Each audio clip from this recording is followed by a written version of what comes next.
రాజమహేంద్రవరం నగరంలోని 21, 22, 23 డివిజన్ల ప్రజలు ఎన్నో ఏళ్లుగా ఎదుర్కొంటున్న భూగర్భ డ్రైనేజీ సమస్యకు శాశ్వత పరిష్కారం చూపించే దిశగా సిటీ ఎమ్మెల్యే ఆదిరెడ్డి శ్రీనివాస్ ప్రత్యేక చర్యలు చేపట్టారు.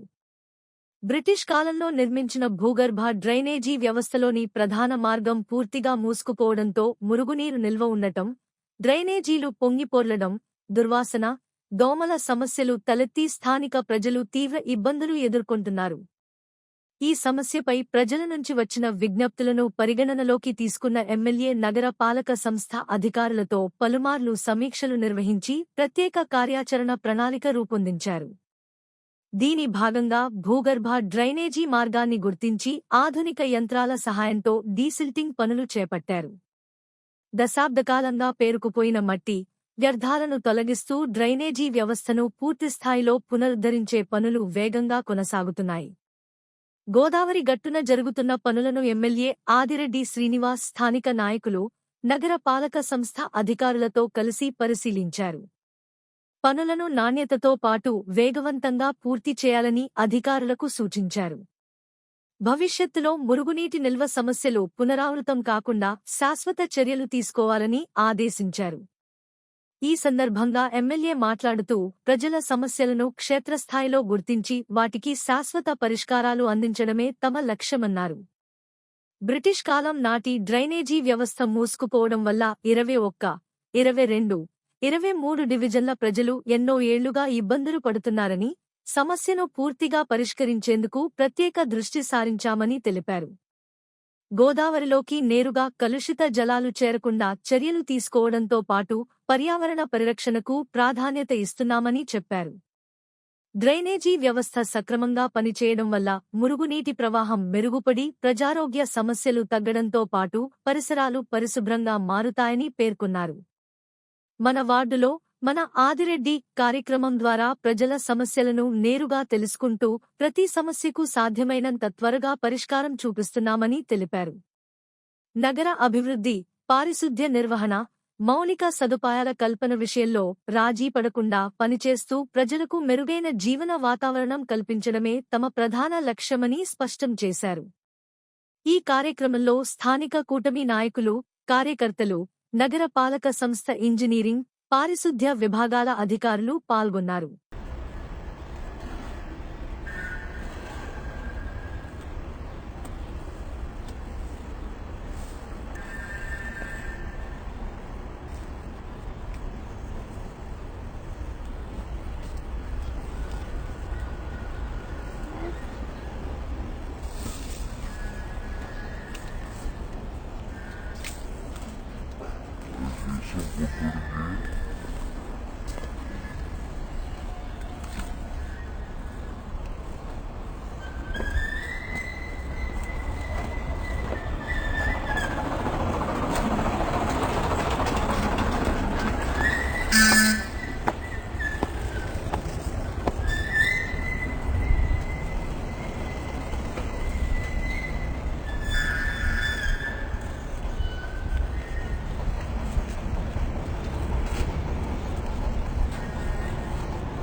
రాజకీయాల్లో విమర్శలు, సద్విమర్శలు ఉండాలే తప్ప వ్యక్తిగత దూషణలు, హద్దులు దాటిన వ్యాఖ్యలు చేయడం సరికాదని వైఎస్సార్ కాంగ్రెస్ పార్టీ యువజన విభాగం రాష్ట్ర అధ్యక్షుడు రాజానగరం మాజీ ఎమ్మెల్యే జక్కంపూడి రాజా అన్నారు.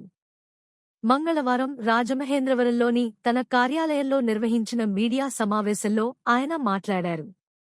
జనసేన నేతలు, ముఖ్యంగా కాకినాడ రూరల్ ఎమ్మెల్యే పంతం నానాజీ, మంత్రి కందుల దుర్గేష్ ఇటీవల చేసిన వ్యాఖ్యలను తీవ్రంగా ఖండించారు. రాజకీయ నాయకులు సమాజానికి ఆదర్శంగా ఉండాలని, వారు ఉపయోగించే భాష ప్రజలపై ప్రభావం చూపుతుందని పేర్కొన్నారు.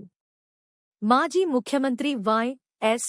జగన్మోహన్పై అనుచిత వ్యాఖ్యలు చేయడాన్ని సహించబోమని హెచ్చరించారు. అలాగే జనసేన అధినేత పవన్ కళ్యాణ్ ఉపయోగిస్తున్న భాషను పార్టీ నేతలు అనుసరిస్తున్నారని విమర్శించారు. మంత్రి కందుల దుర్గేష్ పదవుల కోసం వ్యక్తిత్వాన్ని దిగజార్చుకోవద్దని సూచించిన రాజా, ఎమ్మెల్యే పంతం నానాజీ తన స్థాయిని గుర్తుంచుకుని మాట్లాడాలని హెచ్చరించారు. కాపు సామాజిక వర్గానికి సంబంధించిన అంశాలపై చిల్లర వ్యాఖ్యలు చేయడం మానుకోవాలని హితవు పలికారు. వైఎస్సార్ కాంగ్రెస్ పార్టీ నేతలు, కాపు సామాజిక వర్గానికి చెందిన ప్రముఖులు సమావేశమైతే దానిపై అనవసర విమర్శలు చేయడం సరైంది కాదన్నారు. రాజకీయాల్లో హుందాతనం, సంస్కారం అవసరమని, ప్రజాప్రతినిధులు బాధ్యతాయుతంగా వ్యవహరించాలని సూచించారు. రాష్ట్రంలో జరుగుతున్న వివిధ సంఘటనలు, ప్రజా సమస్యలపై ప్రభుత్వం స్పందించాల్సిన అవసరం ఉందని పేర్కొన్న రాజా, ప్రతిపక్ష నేతలపై విమర్శలు చేయడం కంటే ప్రజా సమస్యల పరిష్కారంపై దృష్టి పెట్టాలని కూటమి ప్రభుత్వానికి సూచించారు. చివరగా, రాజకీయ నాయకులు సంస్కారవంతమైన భాషను ఉపయోగించాలని, వ్యక్తిగత దూషణలు, కులాల పేరుతో విమర్శలు చేయడం మానుకోవాలని జక్కంపూడి రాజా పిలుపునిచ్చారు.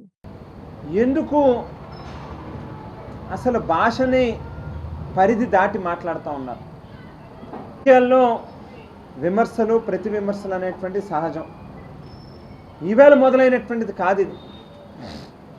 రాజకీయాలు పుట్టినప్పటి నుంచి విమర్శలు, ప్రతి విమర్శలు అనేటువంటివి ఒక సద్విమర్శ కింద ఉండాలి. మనం చూస్తూ ఉంటే రోజు రోజుకి భాష ఎక్కడికి వెళ్ళిపోతుందో తెలియనటువంటి పరిస్థితి.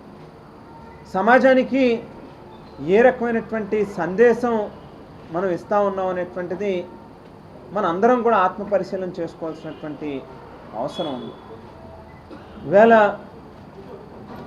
ఒక క్రికెటర్ని కావచ్చు, ఒక సినిమా స్టార్ని కావచ్చు, రోజుకి వేళ రాజకీయాల్లో కూటమి పార్టీలకు సంబంధించినటువంటి నాయకుల యొక్క భాష మితిమీరిపోతూ ఉంది. మరీ దిగజారుడిగా చౌకబారు మాటలు, ఏదో వీధి రౌడీలు మాట్లాడినట్టుగా మాట్లాడుతూ ఉన్నారు. దానికి మూలాలు ఏంటి అని చెప్పి చూస్తే స్వయంగా జనసేన పార్టీ అధినేత పవన్ కళ్యాణ్ గారే, ఒరే వైసీపీ ఎమ్మెల్యే నా కొడకల్లారా, కాపు ఎమ్మెల్యే నా కొడకల్లారా అని మాట్లాడతాడు. ఆయన ఎప్పుడైతే ఆయన ఆ భాష మాట్లాడతాడో, నాయకుడు ఏ దారిలో నడుస్తాడో ఖచ్చితంగా వెనకాల ఉండేటటువంటి వాళ్ళు కూడా అదే రకమైనటువంటి భాషని అలవరుచుకుంటారనేటువంటి దాంట్లో ఏం అనుమానం లేదు. ఇవాళ పోటీ పడతా ఉన్నారు జనసేన పార్టీలో ఉన్నటువంటి నాయకులు.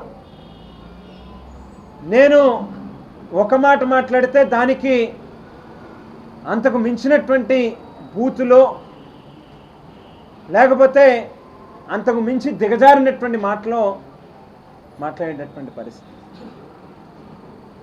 ఇవాళ వైసీపీ పార్టీలో దాదాపుగా ఒక 9 మంది మాజీ మంత్రులుగా పనిచేసినటువంటి వాళ్ళు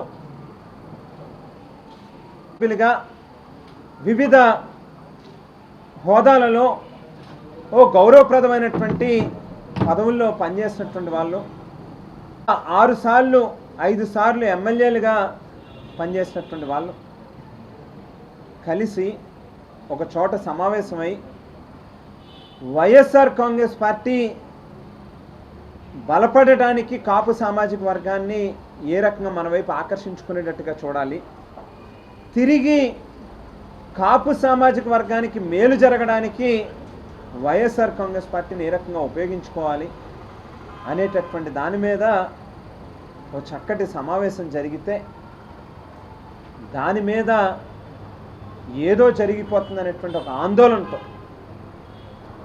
కేవలం ఒకే ఒక్క కారణం, పవన్ కళ్యాణ్ గారు ఆయన పార్టీ ఎమ్మెల్యేలని మీరు ఏం చేస్తున్నారయ్యా, నిద్రపోతున్నారా, పడుకుంటున్నారా,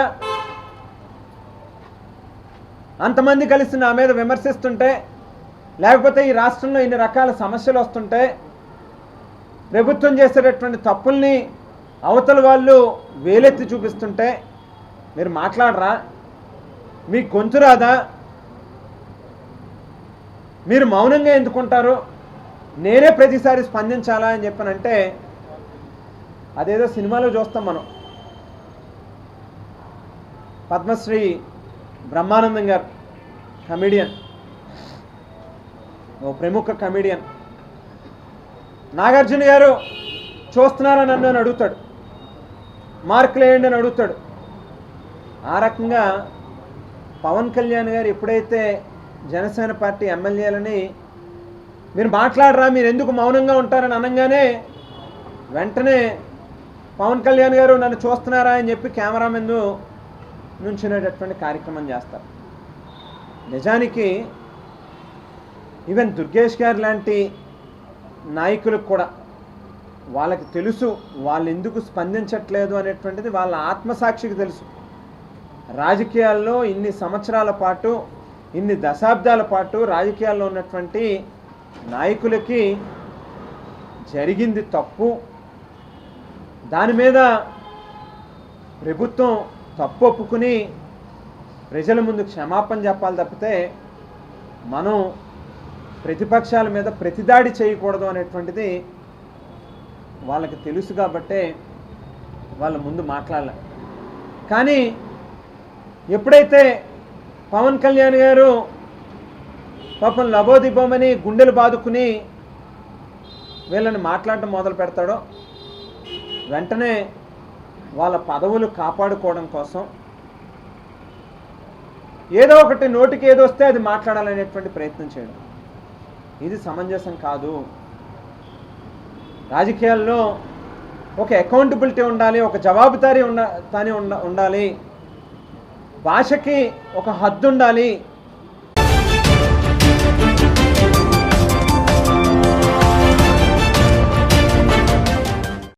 జనసేన పార్టీ అధినేత, రాష్ట్ర ఉప ముఖ్యమంత్రి పవన్ కళ్యాణ్ రాజకీయాల్లో నీతి, నిజాయితీ, విలువలకు ప్రతీకగా నిలిచిన నాయకుడని జనసేన నాయకుడు వై. శ్రీనివాస్ పేర్కొన్నారు. అధికారం కోసం కాకుండా సమాజం కోసం రాజకీయాలు చేస్తున్న అరుదైన నాయకుడు పవన్ కళ్యాణ్ అని కొనియాడారు. రామచంద్రపురం నియోజకవర్గంలోని ద్రాక్షారామంలో నిర్వహించిన సమావేశంలో పవన్ కళ్యాణ్పై వైసీపీ నాయకులు చేసిన వ్యాఖ్యలను ఖండిస్తూ మంగళవారం తన కార్యాలయంలో ఏర్పాటు చేసిన మీడియా సమావేశంలో ఆయన మాట్లాడారు. ప్రజా సమస్యలపై నిరంతరం పోరాడే నాయకుడిగా ఇచ్చిన మాటకు కట్టుబడి ఉండే వ్యక్తిత్వం పవన్ కళ్యాణ్దని అన్నారు. కాపు సంక్షేమం గురించి మాట్లాడే నైతిక అర్హత వైసీపీ నాయకులకు లేదని విమర్శించిన శ్రీనివాస్, 2019 నుంచి 2024 వరకు అధికారంలో ఉన్న ప్రభుత్వం కాపు సంక్షేమ పథకాలను నిర్వీర్యం చేసి వేలాది మంది యువత భవిష్యత్తుతో ఆటలాడిందన్నారు. కాపు విద్యార్థుల విదేశీ విద్యా సహాయాన్ని నిలిపివేసి వారి ఆశయాలకు గండికొట్టిందని ఆరోపించారు. అయితే కూటమి ప్రభుత్వం అధికారంలోకి వచ్చిన వెంటనే నిలిచిపోయిన విదేశీ విద్యా పథకాన్ని పునరుద్ధరించి అర్హులైన ప్రతిభావంతులైన విద్యార్థులకు 10 లక్షల రూపాయలు వరకు ఆర్థిక సహాయం అందించే కార్యక్రమాన్ని తిరిగి ప్రారంభించిందని తెలిపారు. అలాగే గత ప్రభుత్వ హయాంలో నిలిచిపోయిన కాపు భవనాలు, కమ్యూనిటీ హాళ్ల నిర్మాణ పనులకు నిధులు కేటాయించి తిరిగి ప్రారంభించడం ద్వారా కాపు సమాజ అభివృద్ధికి ప్రభుత్వం చిత్తశుద్ధితో కృషి చేస్తోందన్నారు. 2019 ఎన్నికల సమయంలో ఇచ్చిన హామీలు గుర్తుకు రాలేదా అని వైసీపీ నాయకులను ప్రశ్నించిన ఆయన, జగ్గంపేటలో వై.ఎస్. జగన్ మోహన్ రెడ్డి స్వయంగా కాపులకు రిజర్వేషన్లు ఇవ్వడం సాధ్యం కాదు అని ప్రకటించినప్పుడు ప్రస్తుతం విమర్శలు చేస్తున్న నాయకులు ఎక్కడ ఉన్నారని నిలదీశారు. లోకేష్ను ముఖ్యమంత్రిని చేయడానికి పవన్ కళ్యాణ్ పనిచేస్తున్నారు అని విమర్శించే వైసీపీ కాపు నాయకులు ప్రజల భవిష్యత్తు కోసం పవన్ కళ్యాణ్ చేస్తున్న సేవలను గుర్తించాలని సూచించారు. సొంత రాజకీయ ప్రయోజనాల కోసం కాపు కార్డును ఉపయోగిస్తున్న నాయకులకు కాపు వర్గాల ప్రజలే తగిన బుద్ధి చెబుతారని హెచ్చరించారు. నిజంగా కాపులపై ప్రేమ ఉంటే వైసీపీలో ఎన్నో కీలక పదవులు నిర్వహించిన సీనియర్ నాయకుడు బొత్సాను ముఖ్యమంత్రి అభ్యర్థిగా ప్రకటించాలని, దమ్ముంటే ఆ ప్రకటనను జగన్మోహన్ రెడ్డితో చేయించాలని సవాల్ విసిరారు. ఈ కార్యక్రమంలో జనసేన పార్టీ ముఖ్య నాయకులు పాల్గొన్నారు. ఎవరైతే రాజకీయ నిరుద్యోగంలో ఉన్నారో, గత 2 సంవత్సరాలుగా అధికారంలో లేకుండా ఖాళీగా ఉంటూ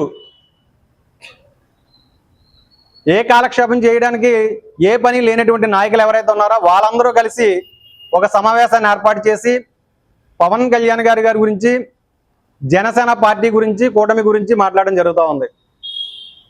మరి ఆ సమావేశంలో పాల్గొన్నటువంటి నాయకులందరూ కూడా 2024 వరకు ప్రభుత్వంలో ఉన్నటువంటి భాగస్వామ్యులు, మంత్రులుగా పనిచేసినటువంటి నాయకులు.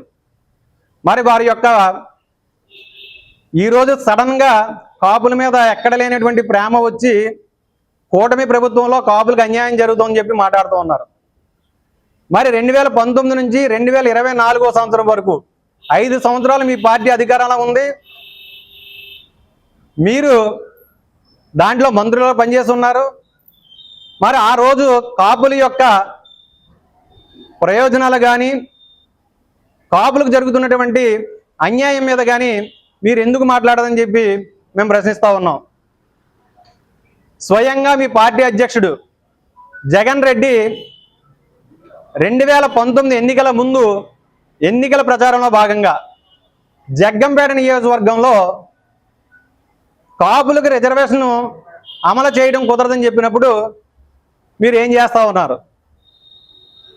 ఆ రోజున మీరు కాపుల ప్రయోజనాల గురించి ఎందుకు మాట్లాడాలని చెప్పి మేము అడుగుతూ ఉన్నాం. అంతేకాకుండా 2014 నుంచి 2019 వరకు అప్పట్లో ఎన్డీఏ కూటమి ప్రభుత్వం ఉన్నప్పుడు అమలు చేసినటువంటి ఈడబ్ల్యూసి కేంద్రం ప్రవేశపెట్టినటువంటి ఎకనామికలీ బ్యాక్వర్డ్ స్కీమ్ ఏదైతే ఉందో దాంట్లోనే ఉన్నటువంటి రిజర్వేషన్లు అమలు చేసినడం కానీ, కాపుల పిల్లలు చదువుకోవడానికి విదేశీ విద్య కింద 10 లక్షల రూపాయలు ఇవ్వడంలో కానీ, అలాగే స్వయం ఉపాధి పథకం కింద 2 లక్షల రూపాయలు ఇవ్వడం కానీ, ఇలాంటి అనేక కార్యక్రమాలని ఆ రోజు ఉన్నటువంటి చంద్రబాబు నాయుడు గారి యొక్క ప్రభుత్వం అమలు చేసి ఉంది. ఆ రోజున మీరు అందరూ మాట్లాడింది ఏంటంటే కాపు కార్పొరేషన్కి 1000 కోట్ల రూపాయలు బడ్జెట్ కేటాయించడం జరిగింది, మీరు డిమాండ్ చేయడం జరిగింది. అప్పట్లో 100 కోట్లు కేటాయిస్తే మీరు 1000 కోట్లు కావాలని అడిగారు. 1000 కోట్లకి మీ డిమాండ్కి అనుగుణంగా ఆ రోజున ఉన్నటువంటి ప్రభుత్వం 100 కోట్లకి మరో అదనంగా 400 కోట్లని ఇవ్వడం జరిగింది. వెరసి మొత్తం 500 కోట్ల రూపాయలు కాపు కార్పొరేషన్కి ఇవ్వడం జరిగినటువంటి విషయం మీకు గుర్తులేదా అని అడుగుతూ ఉన్నాం.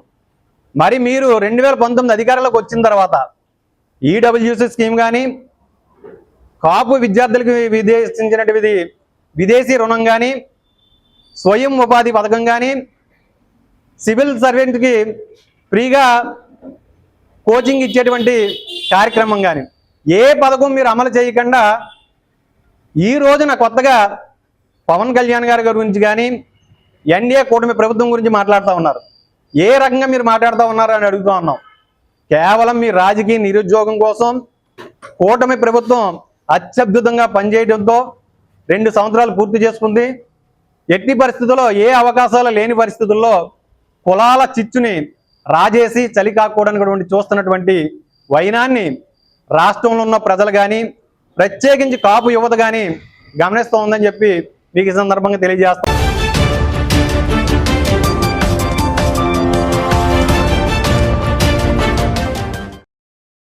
ప్రభుత్వ అన్యాయాలు, ప్రజాప్రతినిధుల అక్రమాలపై ప్రశ్నిస్తున్నందుకే వైసీపీ నాయకులపై కుట్రపూరితంగా అక్రమ కేసులు నమోదు చేసి కక్ష సాధింపు చర్యలకు పాల్పడుతున్నారని ఆ పార్టీ నాయకులు ఆరోపించారు. బీసీ నాయకుడు పీతా రామకృష్ణ అరెస్టు పూర్తిగా అక్రమమని వారు ధ్వజమెత్తారు. స్థానిక మార్గాని ఎస్టేట్స్లోని వైసీపీ సిటీ కార్యాలయంలో మంగళవారం నిర్వహించిన మీడియా సమావేశంలో మార్గాని సురేష్, దాసి వెంకట్రావు, అనంతలక్ష్మి, అమీర్ పాషా, ఎండి కరీం ఖాన్, ఆర్ఏ చిన్ని, సూరిబాబు, హసీనా బేగం పాల్గొని మాట్లాడారు. ఈ సందర్భంగా వారు మాట్లాడుతూ, ఎన్నికల సమయంలో ఇచ్చిన హామీలను అమలు చేయడంలో విఫలమైన కూటమి ప్రభుత్వం అంబేద్కర్ రాజ్యాంగ స్ఫూర్తిని పక్కనబెట్టి రెడ్ బుక్ రాజ్యాంగం అమలు చేస్తోందని విమర్శించారు. సిటీ ఎమ్మెల్యే చేస్తున్న అన్యాయాలు, అక్రమాలను ప్రశ్నిస్తున్నారనే కారణంతోనే పీతా రామకృష్ణపై ఎలాంటి కేసులు లేకపోయినా పీడీ యాక్ట్ ప్రయోగించారని ఆరోపించారు. రాష్ట్రంలో దళితులు, బీసీలు, మైనార్టీలపై దాడులు పెరుగుతున్నప్పటికీ వాటిని అరికట్టడంలో ప్రభుత్వం విఫలమైందని పేర్కొన్నారు. మైనార్టీల సంక్షేమాన్ని పూర్తిగా విస్మరించి ఇబ్బందులకు గురిచేస్తోందని, మసీదులు, షాదీఖానాలు, ఖబరస్థాన్ల అభివృద్ధికి ఒక్క రూపాయి కూడా కేటాయించలేదని అమీర్ పాషా విమర్శించారు. ప్రతిపక్ష నేతలపై అక్రమ కేసులు బనాయించడం మానుకుని ప్రజా సమస్యల పరిష్కారంపై ప్రభుత్వం దృష్టి సారించాలని వైసీపీ నాయకులు డిమాండ్ చేశారు. పార్టీ రాజమండ్రి బీసీసీఎల్ అధ్యక్షులుగా ఉన్న పితా రామకృష్ణని అక్రమంగా అరెస్ట్ చేయడం జరిగింది. ఎందుకు అక్రమంగా అరెస్ట్ చేయడం జరిగింది అంటే, గతంలో ఆయనకి కేసులు 12-13 కేసులు ఉన్నాయి. అందులో 10 కేసులను కొట్టేయడం జరిగింది. రౌడీ షీట్ కూడా లేదు. 2 కేసులు ఆయన పెండింగ్ లో ఉన్నాయి. అది ఎందుకు దాన్ని చూపించి పీడీ యాక్ట్ పెట్టారో అర్థం అవడం లేదు ఎవరికైనా. జరిగింది ఏంటంటే, 40 వార్డులో కొంతమంది ఎంపీ గారిని వార్డులో ఎలా తిరుగుతారు అని సంబోధించడం జరిగింది. తెలుగుదేశం సంబంధించిన వ్యక్తులు ఒక పార్లమెంటు సభ్యుల్ని అత్యున్నతమైన చట్టాలు తయారు చేసే పార్లమెంట్కి ఆయన పనిచేసిన వ్యక్తి ఎంపీగా, అటు వ్యక్తిని పట్టుకుని వార్డులో తిరగొద్దు, వీధుల్లో తిరగొద్దు అంటానికి ఎవరికి హక్కు లేదు. రాజ్యాంగం కల్పించిన వ్యక్తి ఆయన. 7 నియోజకవర్గాలు 20 లక్షల మందికి ప్రాతినిధ్యం వహించిన వ్యక్తి ఆయన. అలాంటి వ్యక్తిని వాళ్ళు అలా మాట్లాడితే దాన్ని స్పందిస్తూ బీసీసీఎల్ ఒక బీసీ ఎంపీ అన్నారు, బీసీసీఎల్ అధ్యక్షుడిగా పితా రామకృష్ణ స్పందించి, అది కూడా ఎవరు మీరు మీ జాగిరి ఏమైనా ఇదా ఏ వాటిలో ఎవరన్నా వెళ్ళొచ్చు, భారత రాజ్యాంగంలో బిఆర్ అంబేద్కర్ గారితో పాటు ఎంతోమంది కల్పించిన రాజ్యాంగం హక్కు అది మాకు వెళ్ళొచ్చు, అది తప్పదు, అది వెళ్తామో దాన్ని మీరు ఆపడం ఏంటో అన్న దానికి ఏదో పాత కక్షను ఉద్దేశించో వైఎస్ఆర్సీపీ వాళ్ళు నేను నొక్కేయాలనో లేకపోతే కక్షాధిపత్యాలు చేయాలనే ఉద్దేశం మీద లేని యాక్ట్ పీడీ యాక్ట్ తీసుకొచ్చి అతని మీద పెట్టి అరెస్ట్ చేయడం అక్రమంగా. దాని ఇలా కేసులు పెట్టి లోపల పెట్టేసి చేయడం అనేది మంచి పద్ధతి కాదు.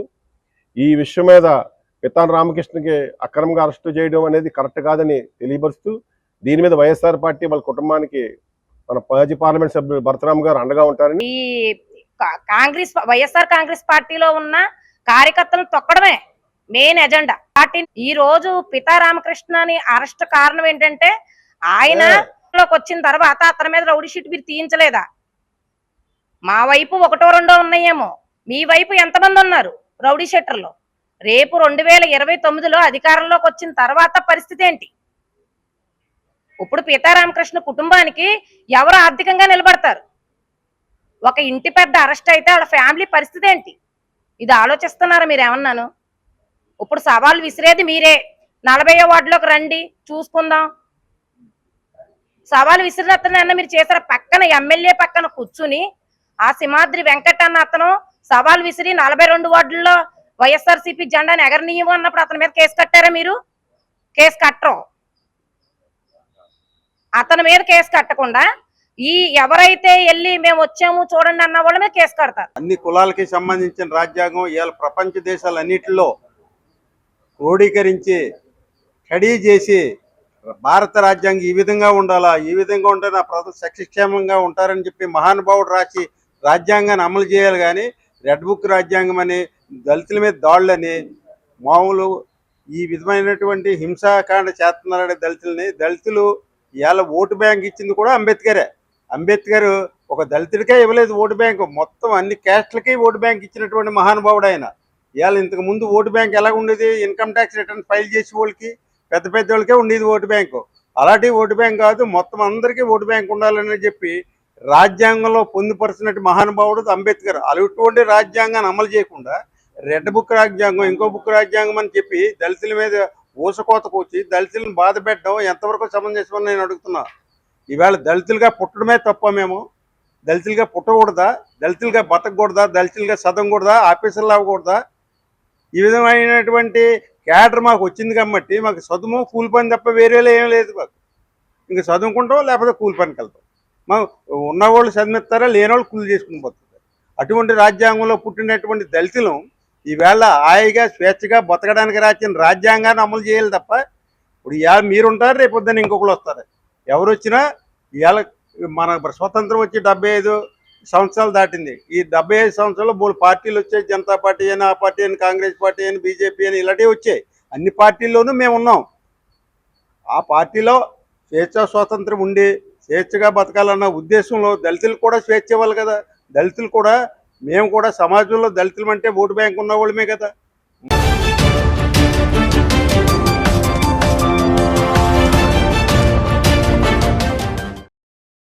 మలేరియా అవగాహన మాసోత్సవం సందర్భంగా ప్రభుత్వ వైద్య కళాశాల రాజమహేంద్రవరంలో కమ్యూనిటీ మెడిసిన్ విభాగం ఆధ్వర్యంలో మలేరియా మరియు ఇతర వాహకజనిత వ్యాధులపై విస్తృత అవగాహన కార్యక్రమాన్ని నిర్వహించారు. కళాశాల ప్రిన్సిపాల్ డా. ఎంఎస్ రాజు నాయకత్వంలో జరిగిన ఈ కార్యక్రమంలో అధ్యాపకులు, సిబ్బంది, వైద్య విద్యార్థులు ఉత్సాహంగా పాల్గొన్నారు.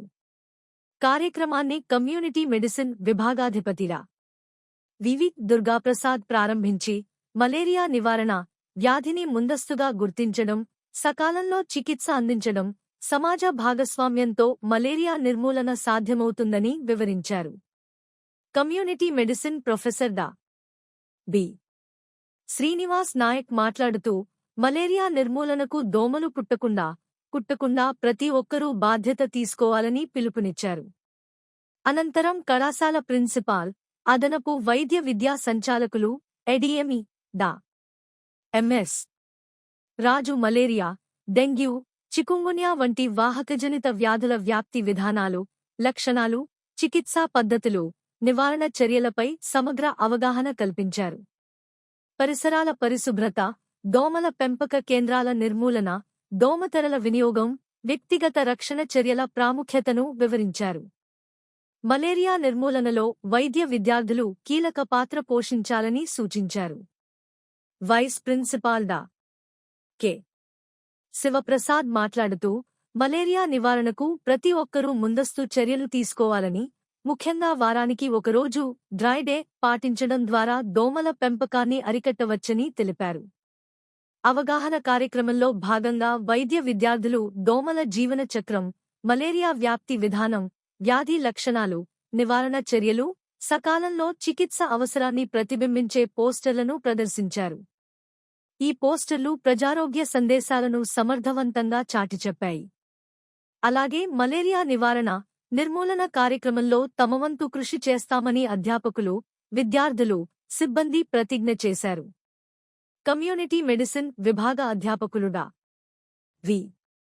సూర్యారావు మాట్లాడుతూ మలేరియా నివారణ ఒక్క వైద్య ఆరోగ్య శాఖ బాధ్యత మాత్రమే కాదని, వివిధ శాఖల సమన్వయంతోనే ఈ లక్ష్యాన్ని సాధించవచ్చని పేర్కొన్నారు. వైద్య విద్యార్థుల్లో సామాజిక బాధ్యత, ఆరోగ్య చైతన్యం పెంపొందినప్పుడే ఇలాంటి కార్యక్రమాలు మరింత ఫలప్రదంగా ఉంటాయని అన్నారు. ఈ కార్యక్రమంలో అసిస్టెంట్ ప్రొఫెసర్లు డా. దీప్తి, డా. ప్రశాంత్, సీనియర్ రెసిడెంట్ డా. భరత్ రాజ్, సామాజిక శాస్త్ర ఉపన్యాసకులు Murthy, Prasanna, Shastri, health educator Srinivas, health assistant విజయ్తో పాటు ఇతర విభాగాల అధ్యాపకులు, సిబ్బంది, వైద్య విద్యార్థులు పాల్గొన్నారు. కార్యక్రమాన్ని విజయవంతం చేసిన విద్యార్థులు, అధ్యాపకులు, నిర్వహణ బృందాన్ని ప్రిన్సిపాల్ డా. ఎంఎస్ రాజు అభినందించారు. మలేరియా మరియు ఇతర వాహకజనిత వ్యాధుల నియంత్రణ, నిర్మూలనకు ఇటువంటి నిరంతర అవగాహన కార్యక్రమాలు ఎంతో అవసరమని ఆయన పేర్కొన్నారు. ఇప్పుడు మనం సాధించగలం. ఇప్పుడు మనం తప్పక సాధించాలి. నేను, నా కుటుంబం, నా గ్రామం మరియు నా సమాజం ఆరోగ్యం కోసం ఈ రోజు పూర్తిగా బాధ్యతతో ఈ ప్రతిజ్ఞ చేస్తున్నాను. నా ఇంటి లోపల మరియు ఇంటి చుట్టూలోనూ మధ్యలో ఆపకుండా పూర్తిగా తీసుకుంటాను. దోమకాటు నుండి రక్షణ కోసం దోమతెరలు మరియు ఇతర నివారణ పద్ధతులను మనమంతా కలిసికట్టుగా ముందుకు వస్తే మలేరియాను పూర్తిగా నిర్మూలించగలమని త్రికరణ శుద్ధిగా ప్రతిజ్ఞ చేస్తున్నాను.